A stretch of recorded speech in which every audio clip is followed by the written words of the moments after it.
మీ పిల్లల డాక్టర్ కల డబ్బు వల్ల ఆగిపోవద్దు. కేవలం 18 లక్షల నుంచి ఎంబీబీఎస్ విదేశాల్లో. ప్రస్తుతం మనతో పాటు ప్రముఖ ఆధ్యాత్మికవేత్త వేదిక్ ఆస్ట్రాలజర్ గోనుగంట్ల సురేష్ బాబు గారు ఉన్నారు. గురువు గారితో మాట్లాడతాం.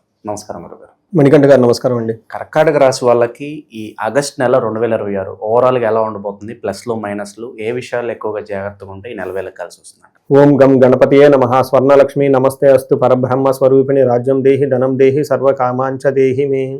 ఆగస్టు మంత్లో ప్రతి ఒక్కరికి స్వర్ణలక్ష్మి అమ్మవారు, మన రాబోయేది కూడా శ్రావణ మాసం లక్ష్మీ అమ్మవారికి సంబంధించిన మంత్ కాబట్టి ప్రతి ఒక్కళ్ళకి ఒక అధికారాన్ని, లీడర్షిప్ని, నాయకత్వ లక్షణాలు ఇవ్వాలని, ప్రతి ఒక్కళ్ళకి సమృద్ధిగా ధనం ఇవ్వాలని, ప్రతి ఒక్కళ్ళు ప్రతి నిమిషం ఆనందభరితంగా ఉత్సాహంగా ఉండాలని, అంతేకాకుండా సర్వకామాంచ సిద్ధి, వాళ్ళ మనసులో ఎలాంటి ధర్మబద్ధమైన కోరికలు ఉన్నా అమ్మవారు ఇమ్మీడియట్గా నెరవేర్చాలని చెప్పేసి మనం కోరుకుంటూ ఆగస్టు మంత్ యొక్క విశిష్టత, అందులో ఉన్న 12 రాసుల యొక్క విశిష్టత ఏంటో మనం చూసుకుందాం. సో ముందుగా మనం 12 రాసుల వరకు ఫలితాలు చెప్పుకోబోయే ముందు ఈ యొక్క ఆగస్టు మంత్ యొక్క విశిష్టత తెలుసుకుందాం. ఇందులో మీరు చెప్పిన విధంగా చాలా పండగలు, చాలా మార్పులు ఉన్నాయన్నమాట. అందులో ముఖ్యమైనది ఏంటంటే ఈ మాసం వచ్చేటప్పటికి సంకటహర చతుర్దశితో స్టార్ట్ అయ్యి మళ్ళా సంకటహర చతుర్థితో క్లోజ్ అవుతుంది అనమాట. అంటే 2 సంకటహర చతుర్థుల మధ్య ఈ మాసం అంతా ఉంది. ఇందులో ముఖ్యంగా 2-3 ఉన్నాయండి, అందరూ తెలుసుకోవాల్సింది. ఒకటి వచ్చేటప్పటికి మనకి ఇందులో శ్రావణ మాసం స్టార్ట్ అయిపోతుంది. ఎప్పుడైతే శ్రావణ మాసం స్టార్ట్ అవుతుందో వరలక్ష్మి వ్రతం, శుక్రవారాలు ఇవన్నీ చేసుకుంటూ ఉంటాం. నెక్స్ట్ గురు మోఢ్యమి అని నడుస్తూ ఉందండి. అది ఆ రోజుతో అయిపోతుంది, 12వ తారీఖుతో అయిపోతుంది. అంటే శ్రావణ మాసం రేపనికి ఈ రోజుతో మోడం కూడా అయిపోతుంది. అక్కడ నుంచి అన్ని మంచి ముహూర్తాలు ఉంటాయి, చక్కగా అన్ని చేసుకోవచ్చు. తర్వాత వరలక్ష్మి వ్రతం వచ్చేటప్పటికి 21వ తారీఖు జరుగుతుంది. 28వ తారీఖు రాఖీ పండగ, రాఖీ పౌర్ణమ అని చెప్తారనమాట. ఇవి మేజర్గా ఉన్నవి. మనకి ఆ రోజు జంజాలు కూడా మార్చుకుంటూ ఉంటాం. మేజర్గా ఉన్న పండగలు, ఫెస్టివల్స్ అని చెప్పుకోవచ్చు. ఇంతేకాకుండా జ్యోతిష శాస్త్రం ప్రకారం గ్రహాలు వచ్చేటప్పుడు 4 గ్రహాలు మారుతున్నాయి. జనరల్గా 2 గ్రహాలు 3 గ్రహాలు మారుతూ ఉంటాయి. కానీ ఈసారి ఆగస్టు మంత్లో 4 గ్రహాలు మారుతూ ఉన్నాయి. అందులో ఏంటి? శుక్రుడు, కుజుడు, బుధుడు, తర్వాత వచ్చేటప్పటికి శుక్ర, కుజ, బుధ, సూర్య 4 గ్రహాలు మారుతున్నాయి. ఈ 4 గ్రహాల యొక్క ఇంపాక్ట్ ప్లస్ శ్రావణ మాసం ముఖ్యమైన పండుగలన్నీ ఉన్న ఈ యొక్క శ్రావణ మాసంలో లేదా ఆగస్టు మంత్లో ఎలా ఉందో మనం తెలుసుకుందాం. ఒక్కొక్క రాశి వారికి వాళ్ళ యొక్క ఇంపాక్ట్. సో కర్కాటక రాశి వాళ్ళు కొంచెం ఛాలెంజింగ్గా ఉంటుందని మనం చెప్పుకోవచ్చండి. మిక్స్డ్గా ఉంటుంది రిజల్ట్. అందుకని కొంచెం ఆలోచించుకొని చేస్తే బాగుంటుంది. ఎక్కడెక్కడ అనుకూలంగా ఉంది, ఎక్కడెక్కడ ప్రతికూలంగా ఉందో మనం చూద్దాం. దానికి చెప్పుకోబోయే ముందు మనం ఇందులో ఉన్న నక్షత్రాలు అవన్నీ చూసుకొని మనం అలానే గ్రహాల యొక్క స్థితి ఏంటో మనం చూద్దాం. ఇందులో ఉన్న నక్షత్రాలు చూసుకుంటే పునర్వసు 4వ పాదం, పుష్యమి 1, 2, 3, 4 పాదాలు, ఆశ్లేష 1, 2, 3, 4 పాదాలంతా ఇందులో ఉంటుంది. పేరు బలం పెట్టి మనం చూసుకుంటే హీ, హూ, హే, హో, డా, డీ, డూ, డే, డో అన్న లెటర్స్ అంతా ఈ రాశిలో ఉంటారు. ఇందులో 4 గ్రహాలు మనకు మారుతూ ఉండటంతో ఫస్ట్ వచ్చేటప్పటికి శుక్రుడు మారుతున్నాడు, 2వ తారీఖు కుజుడు మారుతున్నారు, 5వ తారీఖు బుధుడు, 17వ తారీఖు సూర్యుడు మారుతూ ఉన్నారు. ఈ గ్రహాల మార్పు వల్ల మనకి ఏం చెప్తారంటే లఘు గోచారము, సూక్ష్మ గోచారం అన్న ఒక కాన్సెప్ట్ ద్వారా చిన్న చిన్న సంస్కృత పదాలతో ఎలా ఉంటుందో మనం తెలుసుకోవచ్చు. దానిలో భాగంగా వీళ్ళకి సూర్యుడి వల్ల ధనం సంపదలు వచ్చే అవకాశం ఎక్కువగా ఉంటుంది, సంపదలు పోయే అవకాశం కూడా ఉంటుంది, బట్ మనీ ఫ్లో అయితే ఉంటుంది. నెక్స్ట్ 12 దాంట్లో కుజుడు ఉండటం వల్ల వ్యాధ్యార్థి, అంటే వ్యాధుల వల్ల ఇబ్బంది పడే అవకాశం ఎక్కువగా ఉంటుంది, హాస్పిటల్స్ వెళ్ళే అవకాశం ఎక్కువగా ఉంటుంది. బుధుని వల్ల ధనం అనేది కోల్పోతారు. శుక్రుడి వల్ల అగైన్ శత్రువృద్ధి జరుగుతూ ఉంటుంది, కానీ ఓవరాల్గా గ్రోత్ ఉంటుంది. ఇది మనం చూసుకుంటే మిక్స్డ్గా ఉంది అని మనం చెప్పుకోవచ్చు. అందులో సూర్యుడు వీళ్ళకి 2nd హౌస్లో ఉండటం ఏం జరుగుతుందంటే ఇది కావాలని వీళ్ళే కొన్ని ప్రాబ్లమ్స్ని కొని తెచ్చుకుంటారు. అంటే సెల్ఫ్ మేడ్ ప్రాబ్లమ్స్ అంటారు చూడండి, ఈ టైప్గా ఉంటుంది. అందుకని వీళ్ళు కంట్రోల్లో ఉన్నంత వరకు ప్రాబ్లం అయితే కరెక్ట్గానే ఉంటుంది, మేనేజ్ చేసుకోగలుగుతారు. వీళ్ళు కనుక అవుట్ ఆఫ్ కంట్రోల్ వెళ్ళిపోతే ఆ ప్రాబ్లం అందులోకి వెళ్ళిపోతారు వీళ్ళు. So either you control or something else will control అని చెప్పేసి ఒక ఇంగ్లీష్లో సామెత ఉంటుంది. అందుకని ఇప్పుడు మనం కంట్రోల్లో కనుక లేకపోతే వేరే వాళ్ళు మనం కంట్రోల్ చేసేస్తూ ఉంటారు. లైఫ్లో ఎప్పుడు అంతే కదండి, మన ఇష్టం వచ్చిన మనం వెళ్ళామనుకోండి, కంట్రోల్ లేకపోతే వేరే వాళ్ళు దాన్ని కంట్రోల్ తీసుకోండి. ఇప్పుడు వెహికల్ ఎలా పడితే అలా డ్రైవ్ చేసేసామనుకోండి, ఏదో ఒక టైంలో వేరే వాళ్ళ కంట్రోల్లోకి మనం వెళ్ళిపోతాం. అందుకని చెప్పేసి కంట్రోలింగ్గా ఉండవలసిన మంత్ అని మనం చెప్తాం. అది నేను చెప్పలేదండి, మహర్షులు మనకి ఏం చెప్పారంటే 2వ స్థానంలో ఎప్పుడైతే కనుక సూర్యుడు ఉంటారో వీళ్ళకి హీనత్వం, దుష్ట సంసర్గో, మనస్తాప శిరోవిధ, నిష్ఫలం, కృషి, వాణిజ్యం, విత్తరాశి గతో అంటారు.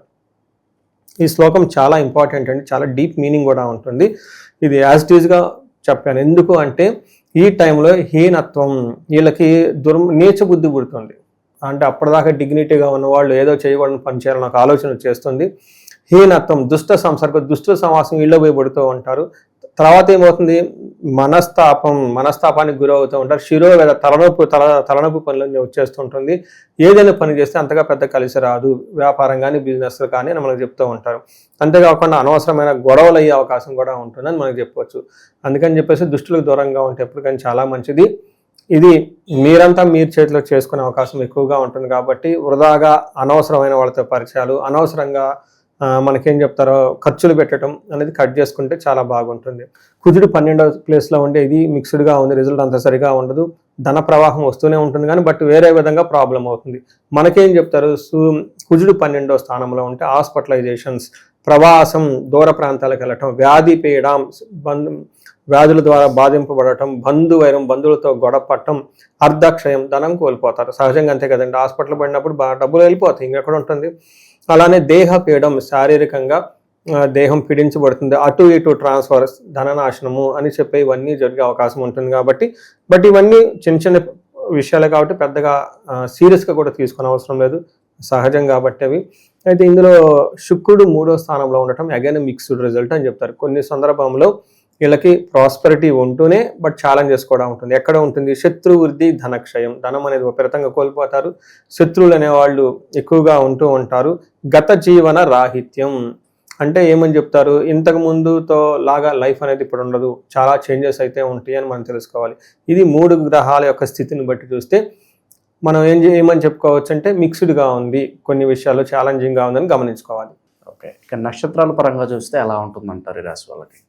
నక్షత్రం ప్రకారం వీళ్ళకి చాలా బాగుందండి, వెరీ ఇంట్రెస్టింగ్గా ఉంటుంది చూడండి. నక్షత్రం ప్రకారం పునర్వసు నక్షత్రం వాళ్ళకి సూపర్, ది బెస్ట్గా ఉందని మనం చెప్పుకోవచ్చు. శ్రీరామచంద్రమూర్తి పుట్టిన నక్షత్రం ఇది, అబ్బాయి పుట్టిన నక్షత్రం కూడా ఇది. క్లోజ్గా చూస్తూ ఉంటాను అనమాట, ఎక్కువగా ఎమోషన్. తర్వాత పునర్వసు నక్షత్రంలో ఇందులో ఐశ్వర్యవంతంగా ఉంటారు, విదేశాగమనము, ఫారిన్ ట్రావెల్, ఫారిన్ చేసే వాళ్ళకి బాగా కలిసి వస్తుంది. చాలామంది రీసెంట్గా ఏమంటే మేము అమెరికాలో ఉన్నాం, ఇండియా వద్దాం అనుకుంటున్నాం, వస్తే అక్కడ మళ్ళీ ఆ స్టాంపింగ్స్ అవన్నీ పడతాయో పడవో అని వచ్చి చాలామంది ఇబ్బంది పడిన వాళ్ళు చాలామంది ఉన్నారు. ఇలా ఏమైనా డిసిషన్ తీసుకోవాలనుకుంటే ఇది best time, long travel, vacations, అందులోనూ అమెరికాలో కానివ్వండి, తర్వాత యూకేలో, కెనడాలో ఇప్పుడు సమ్మర్ వెకేషన్స్ నడుస్తూ ఉన్నాయి. చాలామంది క్లయింట్స్ వాళ్ళు లీజర్ కాకుండా నా ఫోన్లు చేస్తూ ఉన్నారనమాట. అందుకని వాళ్ళు ఇచ్చే ఫీడ్బ్యాక్ని బట్టి నేను ఇక్కడ మళ్ళీ ఫీడ్బ్యాక్ షేర్ చేస్తూ ఉన్నాను. ఇలా విదేశాగమనం, ఫారిన్ వెళ్ళాలి అనుకునే వాళ్ళకి చాలా అనుకూలంగా ఉంటుంది, సంపదలు బాగుంటుంది, ధనలాభం ఉంటుంది. సో ది బెస్ట్గా ఉందని చెప్పుకోవచ్చు. అలానే నెక్స్ట్ పుష్యమి నక్షత్రం చూసుకుంటే వీళ్ళకి ఐశ్వర్యవంతంగా ఉంటుంది, క్షేమంగా ఉంటారు, సంపదలు ఉంటుంది, ధనలాభం ఉంటుంది, అంతా బాగుందని చెప్పుకోవచ్చు. సో వీళ్ళది కూడాను ఓవరాల్గా అంతా బాగుంది కాబట్టి నక్షత్రం ప్రకారం కూడా పెద్ద ఛాలెంజ్ అయితే ఏమీ లేదని మనం తెలుసుకోవచ్చు. తర్వాత వీళ్ళకి పునర్వసు, పుష్యమి, ఆశ్లేష నక్షత్రం వాళ్ళకి కొన్ని హెల్త్ విషయంలో కొంచెం జాగ్రత్తగా ఉంటే మాత్రం సరిపోతుంది. అది మనం ముందు నుంచి చెప్పుకున్నాం కాబట్టి హెల్త్ విషయంలో జాగ్రత్తగా ఉంటుందని తెలుసుకోవచ్చు. సో మిగతా విషయాలంతా బాగుంది కాబట్టి ఇప్పుడు మనం డిస్కస్ చేసిన వ్యవహారాలు కొంచెం కేర్గా ఉంటే సరిపోతుంది. ఇప్పుడు ప్రజెంట్ ఉన్న గ్రహస్థితి బట్టి మరి వీళ్ళు ఎవరిని ఆరాధించాలి, ఎలాంటి పరిహారాలు వీళ్ళకి బాగుంటాయి అంటారు?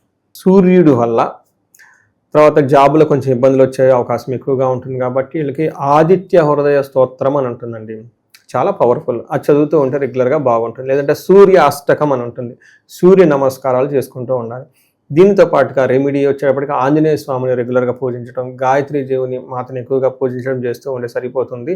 సో ఈ రెండింటికి సంబంధించిన పరిహారాలు చేస్తే సరిపోతుంది. ఇంకా ఎవరికైనా కనుక కొంచెం ప్రాబ్లంగా ఉందంటే వీళ్ళకి కొన్ని విశేషమైన పూజలు ఉంటాయండి. అందులో ముఖ్యంగా వచ్చేటప్పటికి వీళ్ళకి మృత్యుంజయ మంత్రం అని ఉంటుంది, దాన్ని జపించుకోవటం, మృత్యుంజయ పాశుపత అభిషేకం చేయించుకోవటం, ఇలా ధనానికి సంబంధించి అగైన్ మనకి స్వర్ణలక్ష్మి విశేషం అమ్మని చేయించుకుంటూ ఉంటే చాలా బాగుంటుంది. మణికంఠ గారు నేను ప్రతిసారి చెప్తూ ఉంటాను, మనం ఇప్పుడు ఏదైతే చెప్పుకున్నామో దీన్ని గోచార ఫలితాలు అంటారు, లేదంటే కరెంట్ రాశి ఫల ట్రాన్జిట్ రిజల్ట్ అని చెప్తూ ఉంటారు ఇంగ్లీష్లో. వీటి యొక్క ఇంపాక్ట్ ఒక 30% మాత్రమే ఉంటుంది, మ్యాక్సిమం 40 ఉంటుంది, కొంతమందికి 20% ఉంటుంది. బట్ ముఖ్యంగా వాళ్ళ ఇండివిజువల్గా జాతకం చూపించుకోవడం చాలా ఇంపార్టెంట్. అందులో వాళ్ళ యొక్క వ్యక్తిగత జాతకంలో దశలేంటి, భుక్తులేంటి, ఇంకా ముఖ్యంగా వాళ్ళకి ఏమైనా గ్రహ దోషాలు ఉన్నాయా, శాపాలు ఏమైనా ఉన్నాయా అనేది చూపించుకోవడం చాలా చాలా ముఖ్యం. పర్టికులర్గా నేను రీసెర్చ్ చేస్తున్నానంటే ఎవరికైతే ఏజ్ 40 ± 5 years లేదంటే 45 అండి ± 5 years అంటే ఇటు పక్కన 40 to 40-50 వరకు ఈ మధ్యలో ఉన్న వాళ్ళు ఎవరైనా ఉండి అంటే వాళ్ళకి సక్సెస్ఫుల్గా ట్రాక్ రికార్డు ఉంటుంది. కొంతమందికి వాళ్ళు అప్పటిదాకా సీనియర్ మేనేజర్గా చేస్తుంటారు, అప్పటిదాకా బిజినెస్లు చక్కగా చేస్తుంటారు, చక్కగా ఒక స్మూత్గా వెళ్తున్న వాళ్ళు సడన్గా జాబ్ కోల్పోవటం, లైఫ్లో స్టాగ్నేషన్ రావటం, గ్రోత్ లేకుండా ఉండటం, డైరెక్షన్లెస్గా ఉంటూ ఉంటారు. దీనికి కారణం ఏంటంటే మిడ్ లైఫ్ క్రైసిస్ అని చెప్పేసి జనరల్గా అందరు చెప్పి వదిలేస్తుంటారు. లేడీస్కి అయితే మెనోపాజ్ అని చెప్పేసి, జెంట్స్కి అని చెప్పేసి రకరకాల హార్మోనల్ చేంజెస్ అని చెప్తూ ఉంటారు అనమాట. బట్ జ్యోతిష శాస్త్రంలో దీనికి చాలా మంచి చక్కటిగా వివరణ ఇస్తూ ఉంటారండి. అంటే మనకు ఒక్కొక్క దశలో కొన్ని అరిష్టాలు ఇలా రకరకాలు వస్తూ ఉంటాయి. బట్ ఈ టైంలో ఈ ఏజ్లో కనుక ఎవరికైనా ఇలా ఉంటే దానికి వాళ్ళకి శాపాలు అని ఉంటాయి. రకరకాల శాపాలు అంటే మాతృశాపం, పితృశాపం, సర్పశాపం, అంతేకాకుండా గ్రహ దోషాలను ఉంటాయి అనమాట. కాలసర్ప దోషం అని, తర్వాత త్రిపిండి దోషం అని చాలా మందికి తెలవదా ఉన్నాయి అనుకుని కూడా. బట్ దాని సింబాలిక్ ఏంటంటేనండి, అప్పటిదాకా సక్సెస్ఫుల్గా ఉన్న వీళ్ళు సడన్గా గ్రోత్ లేకుండా ఆగిపోతారు, డైరెక్షన్లెస్గా ఉంటుంది, ఏం చేయాలో అర్థం కాదు, కన్ఫ్యూజన్లో ఉంటారు. ఇలాంటి వాళ్ళు ఎవరైనా కనుక ఉంటే ఒక్కసారి ఇండివిజువల్గా జాతకం చూపించుకోవడం చాలా ముఖ్యం. అందులో ఉన్న శాపాలేంటి మొత్తం హారోస్కోప్ అంతా స్కాన్ చేసి తర్వాత గ్రహ దోషాలు ఏంటని చూసుకొని వాటికి సంబంధించిన పరిహారాలు చేసుకుంటే లైఫ్ అనేది 10 రెట్లు ముందుకు ఖచ్చితంగా వెళ్తుందండి. నేను ఎప్పుడైతే ఇలా స్టేజ్ స్పెసిఫిక్గా చేయటం స్టార్ట్ చేశానో చాలామంది ఇండివిజువల్గా చూపించుకుంటూ ఉన్నారంటే, అది మాకు తెలవదండి, నిజమా అండి అని. మళ్ళీ నేను చెప్తున్నాను అంటే గూగుల్ చేసుకోండి, చాట్ జీపీటీ చేసుకోండి, డోంట్ బిలీవ్ ఎనీథింగ్ బ్లైండ్లీ. ఉన్నది లేదు ఫస్ట్ మీరు కన్ఫర్మ్ చేసుకోండి. First opinion, second opinion, third opinion చూసుకోండి, ముందు అర్థం చేసుకోండి ఇది రీజన్. ఆ తర్వాత పరిహారాలు కూడా ఈ రోజులో చాలా సింపుల్. ఇంత ముందుతో కంపేర్ చేస్తే చాలా రేట్ వైజ్ కానివ్వండి, చేసే యాక్సెస్ టెక్నాలజీ కానివ్వండి చాలా ఈజీగా చేసుకోవచ్చు. అలా ఇలా మనం చెప్పుకున్నట్లు ఎవరైనా కనుక ఏజ్ బ్రాకెట్లో ఉండి సడన్గా కనుక స్టాగ్నేషన్గా ఉంటే ఒకసారి ఇండివిజువల్ హారోస్కోప్ చెక్ చేసుకొని మీరు అందరూ చక్కగా జీవితంలో 10 రెట్లు ముందుకు వెళ్ళాలని చెప్పేసి నేను కోరుకుంటున్నాను. మంచి విశ్లేషణ అందించారు. ధన్యవాదాలు. ధన్యవాదాలండి.